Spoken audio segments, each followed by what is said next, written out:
So, friends, I again welcome you all in this class of video lecture, and we have been doing a very eminent sonnet written by Shakespeare, Went to the Sessions of Sweet Silent Thought. So, in the previous class, I gave you a brief introduction of Shakespeare as a playwright, as a dramatist, as a sonneteer, rather as a thinker or philosopher who has written much on human nature, on human weaknesses, on human inconsistency, and how do man and woman struggle against their own character and conduct, which is full of weaknesses as well as greatnesses. And he has also written these sonnets reflecting uh, love relations, love affairs. So, this is an eminent sonnet written by Shakespeare. The title of the sonnet is Went to the Sessions of Sweet Silent Thought. So, before I come to give you a sort of paraphrasing of this entire sonnet, first of all, let us read out the sonnet. And you are supposed to underline the words which you do not know. But I would rather suggest those words. When I caught, I read out the sonnet. Went to the sessions of sweet silent thought. I summon up remembrance of things past. I sigh the lake of many a thing I sought, and with old woes knew well my dear time's waste. Then can I drown an eye unused to flow, for precious friends hid in death's deathless night, and weep afresh love's long since cancelled woe, and mourn the expense of many a vanished sight. Then can I grieve at grievances forgone, and heavily from woe to woe tell over the sad account of fore bemoaned mourn, which I knew pay, as if not paid before. But if the while I think on thee, dear friend, all losses are restored and sorrows end. I unquote. This is the entire sonnet of 14 lines. So, uh, the unfamiliar words, the difficult words, I suggest you to consult these words from dictionary. Summon, summon means call, call upon, recalling, summon. Sigh, it's a deep breath which denotes sorrow, right? Woes, woes, sorrows, right? Drown, you can write down these words which are difficult. Unused to flow is a phrase, is a very famous phrase. Unused to flow. The poet says that his eyes has not been used to shed tears. Unused to flow. The next important phrase coming in this sonnet is Death's deathless night. Death's deathless night. This is very important. Death does not keep any calendar. The cycle of death has been cruel. Right? So grievances again is important. Is a typical word maybe for you. Bemoan to express sorrow. Bemoaning. Right? So these are some of the words which may be unfamiliar for you coming for the first time in your mind. So now I come to give you an explanation of the poem. In this sonnet, Shakespeare tells of thoughts of past griefs and losses. This sonnet is addressed to a young man of rank whose identity has not been definitely established. Here the poet pays him the handsome compliment that he has only to think of his friend, and all his miseries and losses are forgotten. On this sonnet, A. L. Rouse comments, a very famous critic on Shakespeare. I quote, the second line of this sonnet achieved a world-wide circulation in literature of the 20th century with its concern with time. It was taken for an epigraph by Proust for the greatness of all modern novels. A very famous sonnet, right? The mood of depression with absence from his friend continues and brings back to Shakespeare the thought of earlier friends now dead. How much we should like to know who they were and all about them. I uncaught. Right? This sonnet is a typical English sonnet.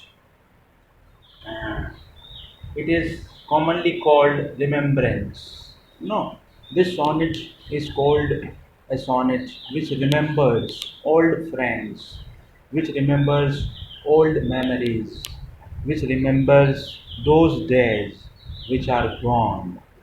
It remembers those moments of commitments and dedications which are now no more.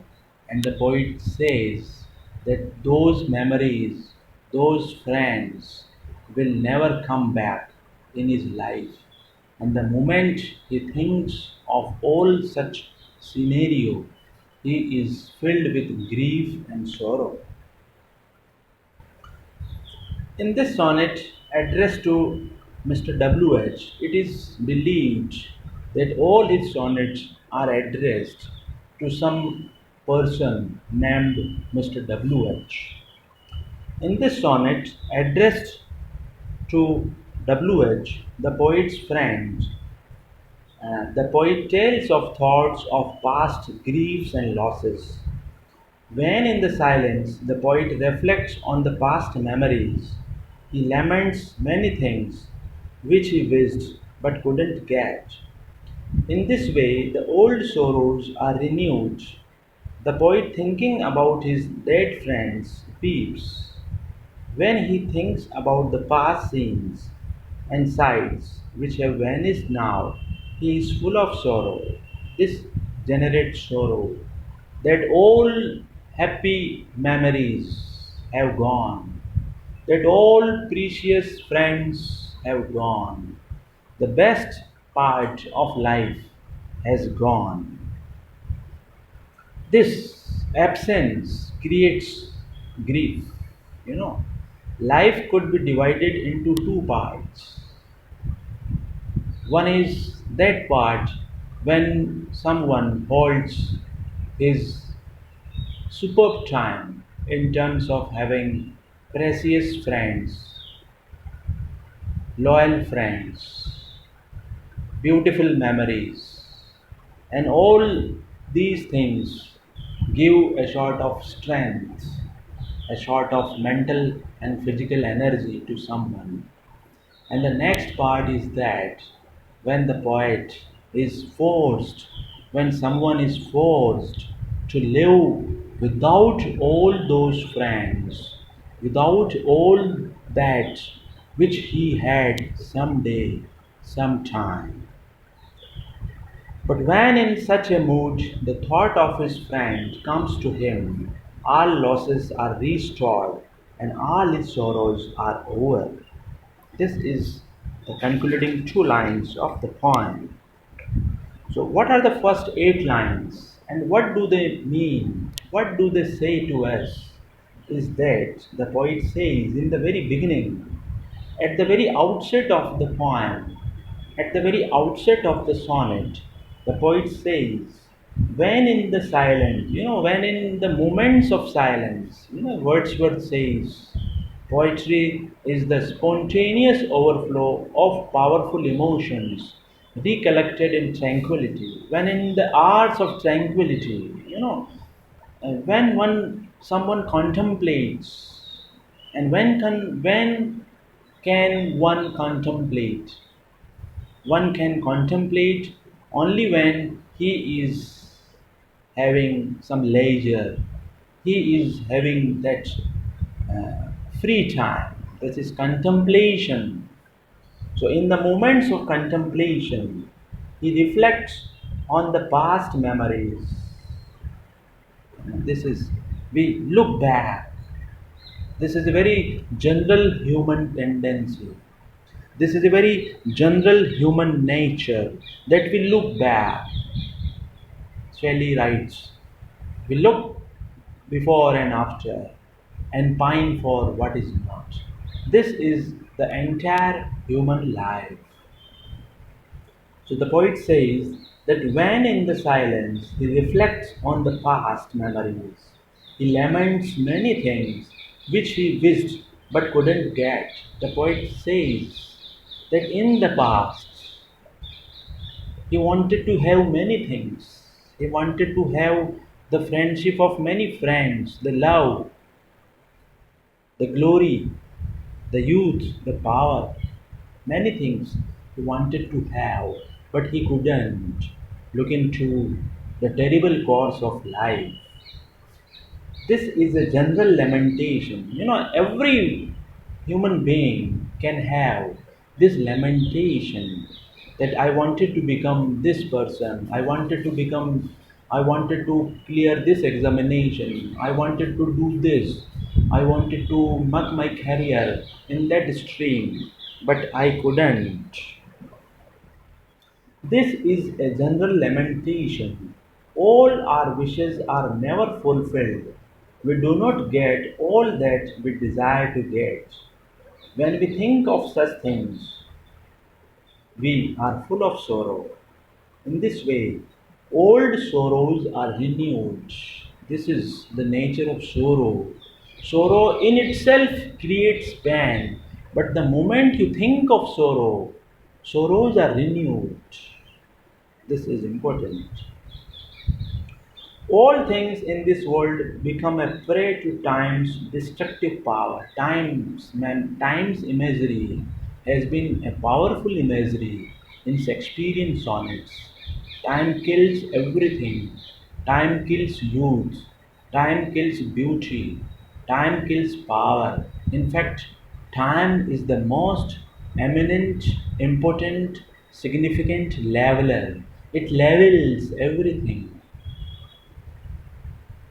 whether one comes from nobility, one comes from aristocracy, one comes from rich classes, one may be king or queen, whatever one may be. But as far as time is important, time is concerned, no one can escape time. No one can escape time. Right? The rosy lips and cheeks, within his bending sickles compass come. Shakespeare himself writes in one of his sonnets, the rosy lips and cheeks, all the physical beauty which has been a source of pride for young women, young maidens, the rosy lips and cheeks, within his bending sickles compass come. It clearly shows the power of time, which kills everything, which destructs everything, right? So, Shakespeare says that although he is not used to shed tears, yet tears come to his eyes when he is thinking of his friends who have been untimely devoured by death. He weeps for things and friends lost in the past. He sighs and mourns for all his losses suffered in the past. Friends, this video lecture has been prepared for BA Part 1 English Literature, and it is for Paper 1, and the nomenclature of Paper 1 is Poetry and Drama, and in that paper today we have taken up Shakespearean sonnet, went to the sessions of Sweet Silent Thought. So remember that this is a class for BA Part 1 English Literature and it takes paper first, poetry and drama.